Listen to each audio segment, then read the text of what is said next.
დაგიფასდათ ქართულ ოცნებასთან, ბატონო ზურა? შენ ვისთან გიფასდება თანამშრომლობა? ქართული ოცნების პარტიის ერთ-ერთი დასაყრდენი დმანიში, რომელსაც ყოფილი მერის მკვლელობის მცდელობისათვის ასამართლებდნენ, უკვე სახლშია. პროკურატურის წარდგენილი ბრალდებით ზურა ოკმელაშვილს და კობა მენაბდიშვილს ციხეში 10 წლის გატარება ემუქრებათ, თუმცა ისინი 10-თვიანი პატიმრობის შემდეგ მიხეილ ყაველაშვილმა შეიწყალა. კობა მენაბდიშვილი ოქროს მომპოვებელი კომპანია RMG Gold-ის ყოფილი ხელმძღვანელია. მას სახელისუფლებო შტოებში დიდი გავლენები აქვს. გადი ეზოდანე ხა ნერვებს მიშლი ვერ გავიგე ჯერ შემოიჭერე დილას. ბატონი ზურას ანახავად მოვედი. ეს კობა მენაბდიშვილთან ერთად დაკავებული ზურა ოკმელაშვილია. სისხლის სამართლის საქმის მასალებით მენაბდიშვილი და ოკმელაშვილი დმანიში ქალაქის ყოფილი მერის გიორგი ტატუაშვილის მკვლელობას ცდილობდნენ. ეს კადრები სწორედ თავდასხმის დროს არის გადაღებული, სადაც ჩანს, როგორ აედევდნენ ტატუაშვილს და ხუთჯერ ესროლეს. ამის შემდეგ კობა მენაბდიშვილიც და ზურა ოკმელაშვილიც გაიქცნენ. ისინი მხოლოდ მას შემდეგ დააკავეს, რაც ჟურნალისტებმა აღმოაჩინეს, რომ კობა მენაბდიშვილი მიმალვაში მყოფი ადამიანი ნოტარიუსთან დადიოდა და ქონებების გადაფორმებას ახერხებდა. საბოლოოდ მოსამართლემ მძიმე მუხლი გადააკვალიფიცირა და 10 დეკემბერს მერის მკვლელობის მცდელობაში ბრალდებულები ციხეში 5 წლით გაუშვა. განაჩენის გამოცხადებიდან რამდენიმე დღეში ქართული ოცნების აქტივისტი მიხეილ ყაველაშვილმა შეიწყალა. ბატონო ზურა, რა ზღვენი გადაუხადეთ ყაველაშვილს, როგორ დაარწმუნეთ, რომ უნდა შეეწყალებინეთ? რა ზღვენი გადაუხადეთ ყაველაშვილს, ბატონო ზურა? რატო იგე? ბატონო ზურა, გამარჯობა კიდევ ერთხელ. რა ზღვენი გადაუხადეთ ყაველაშვილს? ადი ხამოშორდი აქედან, ბიჭო. არა, ხელით. მიდი ხამოშორდი აქედან. ხელით არ შეიძლება. მე მიგამტრავენ სვირპის და დადიხარ და წუწუნებ და იმაშვები. არა, ერთი საჯექი მანქანაში და წაეფარი აქედან, ნაბიჭვარო. ეხა როგორ? რატო იგე? რატო იგე? ეხა ძალო. მიხეილ ყაველაშვილის გვარის ხსენებამ სახლში მყოფი ზურა ოკმელაშვილი წყობიდან გამოიყვანა. ის შაბათის ეთერზე თავდასხმის მოტივით სახლიდან სამეგობროსთან, დმანისის საკრებულოს თავმჯდომარის თანაშემწესთან, დმანისის სპორტსკოლის მწვრთნელთან და დმანისის საკრებულოს თავმჯდომარის მძღოლთან ერთად გამოდის. რა შენი საქმეა? რა დამსახურებისთვის გამოდის? რა შენი საქმეა? ამ შესაწყალებელთა სიაში როგორ აღნიშნეთ? ვინ იყო თქვენი შუამავალი? თქვენსა და ყაველაშვილს შორის? ვინ გეკითხე? ვინ გამოგზავნა? ვინა? ციხიდან შეწყალებით გამოსული ქართული ოცნების მხარდამჭერები ახლა კამერის წინ დანაშაულს შადიან. ისინი არა მხოლოდ ჟურნალისტებს საქმიანობაში ხელს გუშლიან, არამედ იმუქრებიან, რაც ასევე სისხლის სამართლის დანაშაულია. ჩვენ თავს ამ დღეს ამინისტიით გათავისუფლებულის ახლო ნათესავით დაგვესხა. გიორგი ოკმელაშვილი საკრებულოს თავმჯდომარის თანაშემწეა.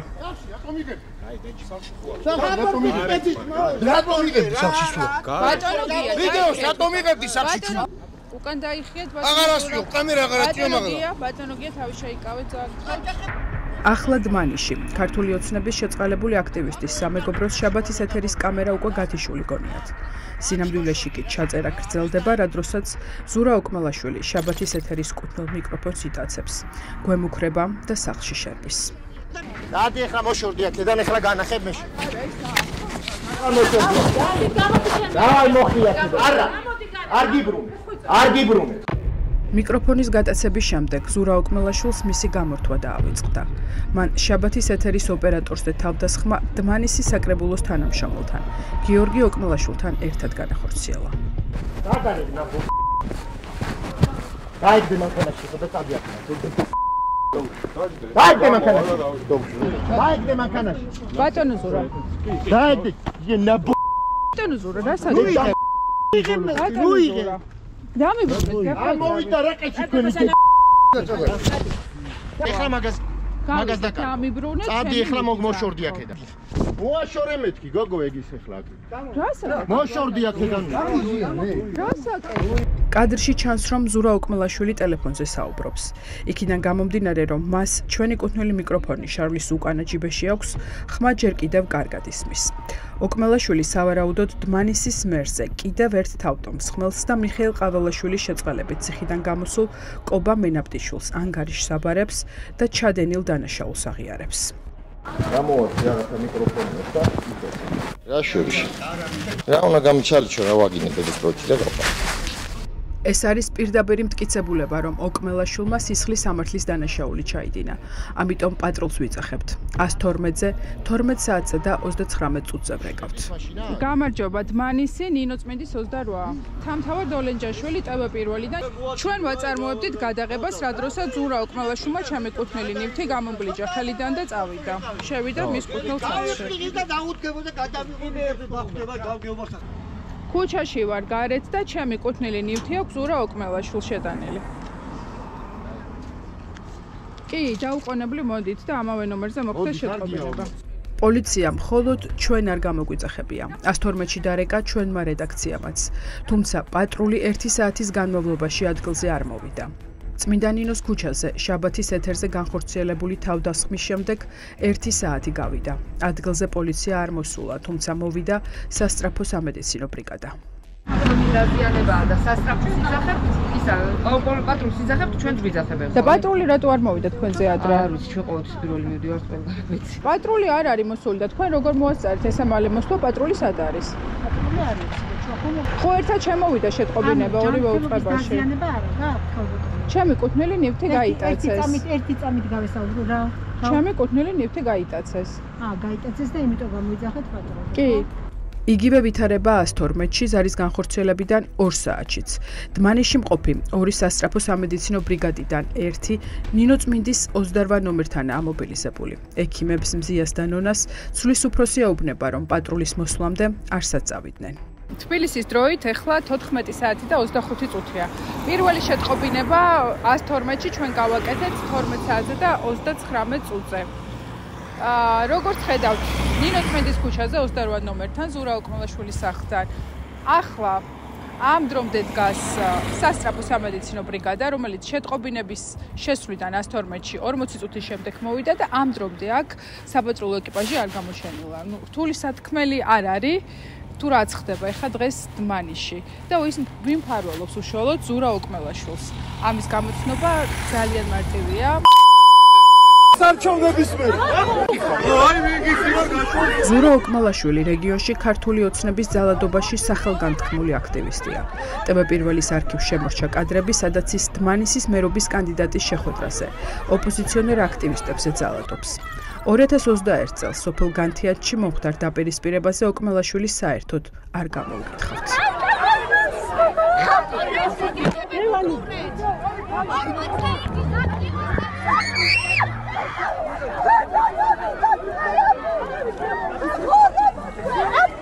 ოკმელაშვილთან ჩვენი ვიზიტის შესახებ ინფორმირებულია დმანისის ყოფილ მერზე თავდასხმაში მონაწილე მეორე პირიც, კობა მენაბდიშვილი, რომელმაც ციხე ოკმელაშვილთან ერთად 20 იანვარს განაჩენის გამოტანიდან 1 თვის თავზე დატოვა. უბრალოდ საინტერესოა თქვენმა ოჯახმა რა ზღვენი გადაუხადა ყაველაშვილს, რომ შეიწყალეს მამა თქვენი, რომელიც ძიმე ბრალით იჯდა საჯარო ახსოვლების დაწესებულებაში. არ მინდა არც უბრალოდ დაგემშვიდო. კობა მენაბდიშვილი, ვისი მანქანიდანაც განხორციელდა დმანისის ყოფილ მერზე თავდასხმა გაუჩინარებულია. ის შაბათის ეთერს ემალება, არც სახლში მიდის და არც სატელეფონო ზარებს პასუხობს.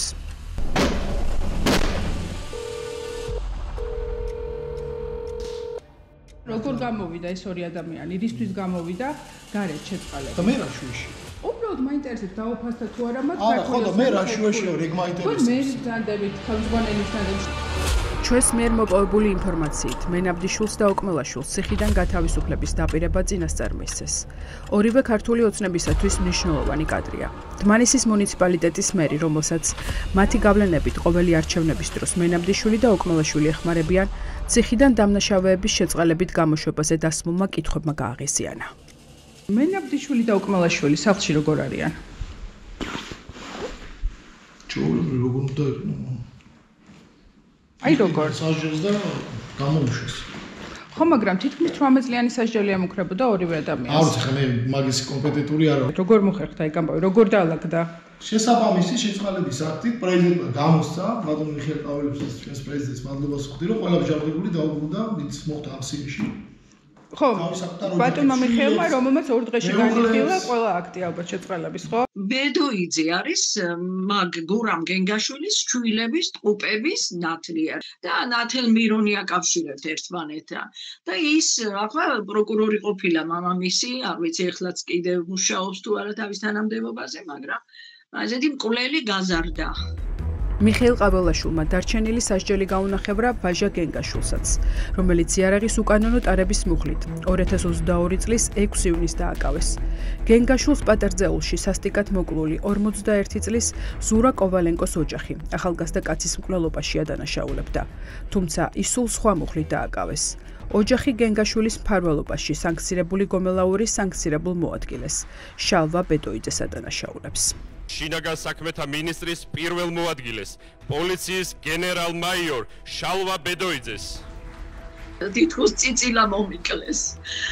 არც გამოუძიებეთ ასე შემოდეს თაროზე. და ჩვენ გამომძიებლებმაც ავიანს კამებს ხო არ დაკარგავდნენ რა.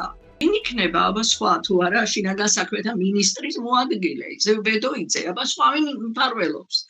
ეგ არის პირველი. თავი და მაგითია გალაღებული და გაყინებული რომ იტყვიან რომ ყველაფრის გამკეთებელია. მაგი უარესებს იზავს, გამოვა და უარესებს ჩაიგდეს. შაბათის ეთერმა პატარძეულის ძველ ვაგონში საქმის გარჩევის შესახებ ყველა დეტალი ჯერ კიდევ 2022 წელს მოიგვლია. საქმის მთავარი მოწმეები, რომლებიც შემდეგ დააშინეს, ყვებოდნენ, როგორ წაიყვანა საგარეჯოდან გენგაშვილმა კოვალენკო საქმის გასარჩევად. 13 ტყვით სასტიკად მოკლული ახალგაზრდა კაცის საქმეზე გამოძიებას არავინ დაუკავებია. ოჯახი ამტკიცებს, რომ ყველაფერი შალვა ბედოიძის მფარველობის გამო მოხდა. დუმს გენგაშვილის მეუღლე მაია ბურდულიც. გამარჯობა ქალბატონო მაიკო, როგორ ძანტებით? კარგად, მადლობა. ქალბატონო მაიკო, ბატონ გურამთან დაკავშირებით გვინდა რომ გითხოთ. სასჯელი როგორ გაუნახევდა? შალვა ბედოიძე მიქონია გავლენა? ეს უკვე მარნეულია, საზღვრისპირა სოფელი თაზაქენდი, სადახოს თემი. 33 საარჩევნო უბანი, სადაც ქართულმა ოცნებამ სრული უმრავლესობით 80%-ით გაიმარჯვა. შეიძლება? ბატონი ანაგი ქართული ოცნების აქტივისტია. ჩვენ მას როგორც ქართული ოცნების წარმომადგენლები ისე გავეცანით. მისი შვილიც მიხეილ ყაბელაშვილმა შეიწყალა. Я знаю, что вы помогали нам, грузинской мечте, на выборах. Спасибо огромное за это. Да, я же там работал, я все время. დგინდება, რომ ახვერდი პალანგაროვის მამას ქართული ოცნების აგიტატორობა დაუფასდა. 67 წლის მამა დღედაღა მუშაობდა იმისათვის, რომ სოფელში ქართულ ოცნებას გაემარჯვა. На выборах я работал, я всегда староста, где я там работаю. Я это агитатором был, ну. Спасибо. Ну, люди все хотели, это 41-й. Да. Я уже почти 20 лет там работаю. А когда государство, я тоже там. Да, им помогли, как смогли, выпустили вашего сына. Да, вы же хотели, спросили об этом, да. Очень. Это государство для меня очень хорошо. И, конечно, вот 1-4 месяца раньше отпустили. შეიწყალეს არა მხოლოდ ისინი, ვინც შეწყალება მოითხოვა, არამედ ისინიც, ვისაც თავად ციხეების სოციალურ სამსახურში 17 იანვარს გამზადებულ აქტზე ხელი მოაწერინეს. ასეთია ამილ სადაკოევი, სოფელ ფონიჭალიდან. ქართულად არც წერს, არც კითხულობს და ხელს რაზე აწერდა, ისიც არ იცოდა. თქვენ შეავსეთ ფურცელი, მზად იყო ფურცელი, უბრალოდ ხელი მოაწერეთ. მზად იყო და просто სახელი და გვარი და ხელი მოაწერი იყო, всё. რა ეწერა, ხო არ გახსოვთ იმ ფურცელზე? ქართულად ეწერა, ხო? ამილი თვითონ კი ისა. ნუ არ იცის კარგად ქართულად. კითხვა არ იცით ქართულად, მაგრამ მაინც მოაწერეთ ხელი. კი. წყარო შაბათის ეთერს უყვება, რომ ფონიჭალაში პატიმრების შეწყალებას სალაჰადინ ფაშაევი, ანუ იგივე ხათაკურირებდა. ასე მოხდა ქართული ოცნების რჩეულ პატიმართა შორის აგილ მამეტოვიც. 2 თვე ქონდა დარჩენილი სასჯელის სრულად მოხდამდე და 17 იანვარს ციხის ადმინისტრაციამ შეწყალების ოქმზე ხელი მოაწერია. აგილი ამბობს, რომ აქ ხელი ყველა პატიმარმა მოაწერა მე-17 დაწესებულებიდან. ყველამ შეავსეთ ეს განცხადება? კი, ყველა. ყველამ. და თქვენი სიები გადაცემული იყო სოცმუშაკთან? არა, თლიანად ცელი წეს და ისა დაუწახეს რომ ისა. შეწყალებას ვის უნდა და ყველა მივიდა თვითონ სახელი გვარი და ისა ხელმოწერა უნდა. ხო. და თქვენ მანამდე დაწერილი ხონდათ შეწყალებაზე? არასდროს, ხო? ადმინისტრაციაში ყველა დოკუმენტი ციხეებიდან 17 იანვარს გადაიგზავნა. თუ დავეყრდნობით პატიმრების მონათხრობს, განცხადებებზეც ხელის მოწერა დაჩქარებულად საპატიმროების ადმინისტრაციის მოთხოვნით ხდება. იქიდან გამომდინარე, რომ ათასობით საქმეს 2 დღის განმავლობაში ვერავინ შეისწავლიდა, ამ მოკლე ექსპერიმენტმაც დაადგინა, რომ შეიწყალეს ისინი, ვისი სახელები და გვარებიც წინასწარ იცოდნენ.